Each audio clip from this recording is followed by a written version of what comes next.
নমস্কার, আপনারা দেখছেন পিবি নিউজ। আপনাদের সঙ্গে আমি সাথী। শুরু করছি আজকের খবর। ভোটের পরদিন কোচবিহার শহরের তালতলা এলাকায় একটি কালী মন্দিরের চুরির ঘটনায় চাঞ্চল্য সৃষ্টি হয়। মন্দিরের দায়িত্বে থাকা বিপিন কুমার সিংহ জানান, সকালে স্থানীয় বাসিন্দারা প্রথমে তাকে খবর দেয়। তিনি যে বিষয়টি এসে দেখেন, তালা ভাঙা অবস্থায় রয়েছে মন্দির থেকে প্রায় 40 থেকে 45 লক্ষ টাকার মায়ের গহনা সহ অন্যান্য বেশ কিছু জিনিস চুরি হয়েছে।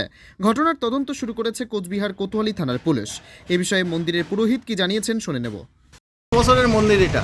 আমার যখন 18 বছর বয়স তখন থেকে আমি এই মন্দিরে পরিচালনা করি, আর এখন আমার বয়স হলো 71-এর কাছাকাছি।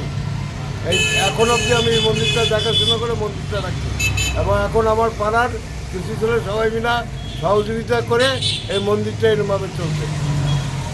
এটা কখন হয়েছে বলে মনে হচ্ছে আপনার? এটা আমাকে যখন খবর দেয় তখন হলো 4:45 বাজে।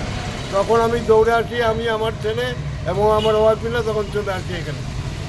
আর আমার পাড়ার যে আগে পুরোহিত ছিল, সে যখন রাত্রি 1:30টার সময় যায় তখন হলো দেখে মন্দিরের লাইটটা অফ করা, এবং নার্সিংহোমের একজন পেশেন্ট পার্টি ভয়চরে বাইরে কুকুরের এদিকে হল্লা ছিলায়। উনি যেহেতু নতুন রাস্তাঘাট চেয়ে না, উনি বাইরে নেই, উনি সকালবেলা আমাকে এই অভিযোগটা করলো। কি কি চুরি হয়েছে বলে মনে হচ্ছে মন্দিরে? আমার ওই মায়ের যা ছিল, পায়ের তোড়া, তারপরে হাতের কানের, এগুলো সব চুরি হয়ে গেছে, গলার, তারপরে হলো টিকলি। কারা এই মন্দিরটা পরিচালনা করে আমি এই বিপিন রায়, আমি এই মন্দিরটা পরিচালনা করি। তাও হলো 40-45 হাজার টাকা। অভিযোগ জানিয়েছেন বা জানালেন? না, আমরা জানাবো, এখনো জানালেই জানাবো। থানায় অভিযোগ জানাবেন? হ্যাঁ। Bureau report, PB news.